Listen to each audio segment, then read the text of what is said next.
Қазақ халқының ұлттық киімі сан ғасырлар бойы қалыптасқан ұлттық мұра.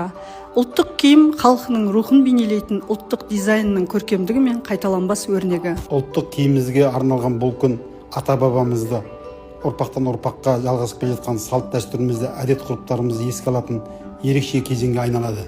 Ғасырлар бойы қазақтың ұлттық киімі қарапайым әрі әдемілігімен ерекшеленіп келді. Ұлттық киімде пайдаланған былғары, жүн, мата сияқты табиғи материалдар адамға жылылық пен жайлылық сыйлайды. Ұлттық киім күні ұлттық мәдениетін сақтауға және насихаттауға мол септігін тигізіп, халық мұрасының маңыздылығын арттыра түседі.